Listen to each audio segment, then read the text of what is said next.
Assalamualaikum warahmatullahi wabarakatuh. Alhamdulillahilladzi hadana li hadza wa ma kunna linahtadiya laula an hadana Allah. Asyhadu an la ilaha illallah wa asyhadu anna Muhammadan abduhu wa rasuluh. Allahumma shalli ala Muhammad wa ala ali sayyidina Muhammad. Bapak-bapak, ibu-ibu yang saya hormati, yang kita sama-sama senantiasa mengharapkan ridho dan barokah dari Allah SWT. Alhamdulillah, kita sudah memasuki Ramadan yang hari ke-18. Insya Allah 17 ya, 17 dan besok insya Allah kita masuk ke hari 18. Dan alhamdulillah kita pada kesempatan ini atas karunia dan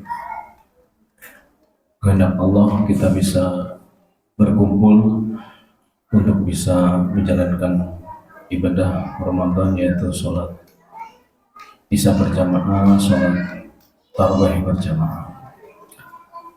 Mudah-mudahan kita senantiasa menjadikan pemicu untuk kita untuk senantiasa bertakwa kepada Allah Subhanahu wa taala.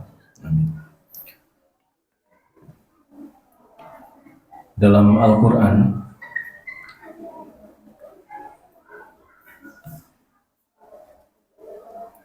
itu banyak disebutkan tentang anjuran Allah atau perintah Allah untuk senantiasa berpikir. Dalam beberapa ayat banyak sekali disinggung tentang bagaimana manusia itu senantiasa untuk berpikir.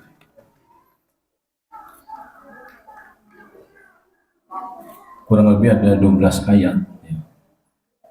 Salah satunya di Quran surat Az-Zumar, Allah memegang nyawa seseorang pada saat kematiannya, dan nyawa seseorang yang belum mati ketika dia tidur, maka dia tahan nyawa orang yang telah dia tetapkan kematiannya, dan dia lepaskan nyawa yang lain sampai waktu yang ditentukan. Sungguh pada yang demikian itu terdapat tanda-tanda kebesaran Allah bagi kaum yang berpikir. Juga dalam Quran surat Ar-Rum, dan di antara tanda-tanda kebesarannya Allah adalah Dia menciptakan pasangan-pasangan untukmu dari jenismu sendiri, agar kamu cenderung dan merasa tentram kepadanya, dan Dia menjadikan di antara kamu rasa kasih dan sayang. Sungguh pada yang demikian itu benar-benar terdapat tanda-tanda kebesaran Allah bagi kaum yang berpikir. Itu salah satu ayat yang Allah perintahkan untuk kita senantiasa berpikir tentang kebesaran Allah. Berpikir itu merupakan proses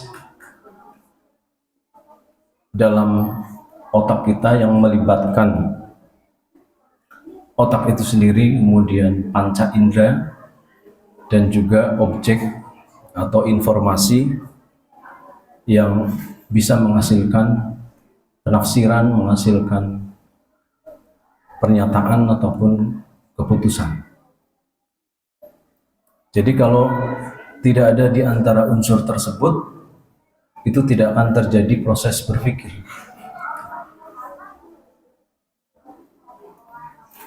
Jika ada usaha untuk berpikir, tapi tanpa adanya fakta yang diindra, atau tadi tidak ada objek, ya, tidak ada informasi yang sebelumnya diterima, itu namanya hayalan atau imajinasi. Mungkin kita sering Salah satu dalam ilmu kesehatan jiwa itu adalah ada ilusi, ada halusinasi.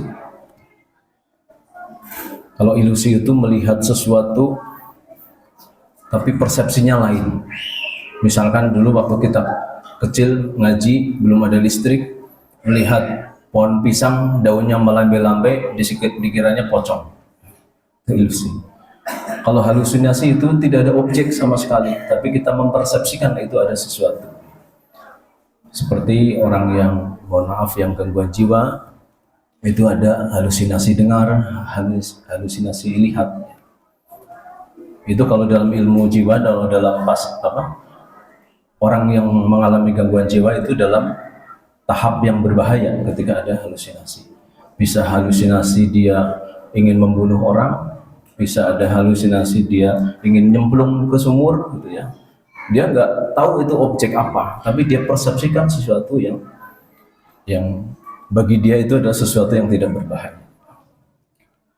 Atau dia merasa dikejar-kejar orang, akhirnya dia lari-lari. Makanya kadang kita lihat orang gila itu lari-lari, mungkin lagi ada halusinasi.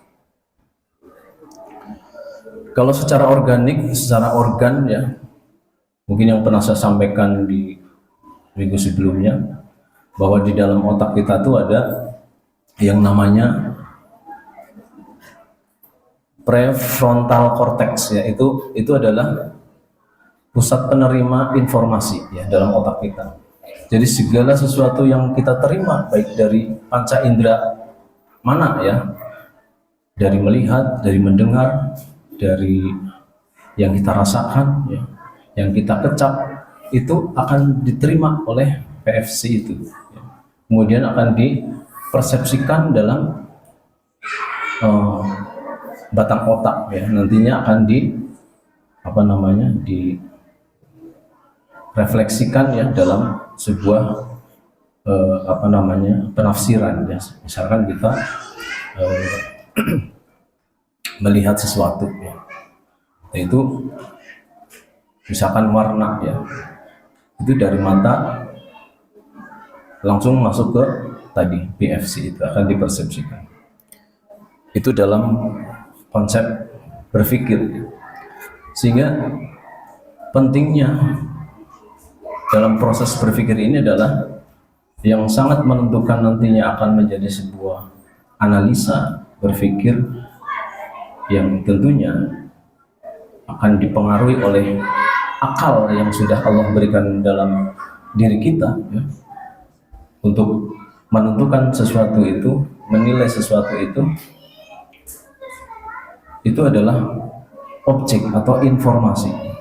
Sehingga pentingnya kita membuat atau menerima informasi yang benar, informasi yang hak, itu adalah harus menjadi dominasi, harus menjadi sesuatu yang lebih utama dalam diri kita ya. Kalau menurut Imam Al-Ghazali itu, akal itu adalah tempatnya ilmu ya. Jadi akal kita akan melakukan proses ya, berpikir ya, dengan pikiran kita yang ada, itu adalah akan dipengaruhi oleh informasi yang ada. Sehingga apabila kita banyak menerima kebenaran, dalam artian kita mencari, kita memperkaya informasi dalam otak kita, yaitu firman-firman Allah ya, ketentuan-ketentuan Allah, itu akan membangun diri kita menjadi orang yang berakal sehat. Itu adalah satu proses berpikir. Jadi otak ini adalah sesuatu yang berpengaruh ya, dalam tubuh kita untuk bisa nantinya bagaimana kita menggunakan akal pikiran kita dengan baik. Tentu kalau dalam Islam itu bagaimana kita melakukan proses berpikir yang benar, itu selain melibatkan otak, itu harus melibatkan unsur akal dan qalbu ya, dan juga bimbingan wahyu. Sehingga ini pentingnya kita, terutama kepada anak-anak kita, ya, jika informasi yang salah akan lebih banyak diterima oleh anak-anak kita yang masih polos, ya, tentu itu akan lebih berbahaya. Ya. Kita tahu bahwa sekarang informasi yang begitu dahsyat, ya, beraneka ragam informasi dari internet, televisi dan sebagainya, itu sangat mempengaruhi akal dan pikiran anak-anak kita. Sehingga pentingnya kita mengajarkan anak-anak kita, ya termasuk diri kita juga, ya, bahwa dominan informasi yang kita terima itu apa. Tentu harapan kita adalah ilmu Allah yang mendominasi, bukan ilmu-ilmu yang tentunya bertolak belakang dengan ilmu Allah. Salah satunya, ya, misalkan, ya, kalau dalam sekolah itu kita banyak ilmu pengetahuan yang mungkin tidak terasa itu menyesatkan terhadap kita, ya. Tetapi apabila kita lebih menekankan kepada anak-anak, mengajarkan anak-anak, ya, ilmu Al-Quran, ya, baca Al-Quran, ya, kemudian pengetahuan tentang Allah, ya, tentang Rasul, ya, tentang alam, bahwa alam ini diciptakan oleh Allah, itu akan lebih memberikan energi positif buat anak, ya, sehingga pola pikirnya pun akan menjadi benar, ya.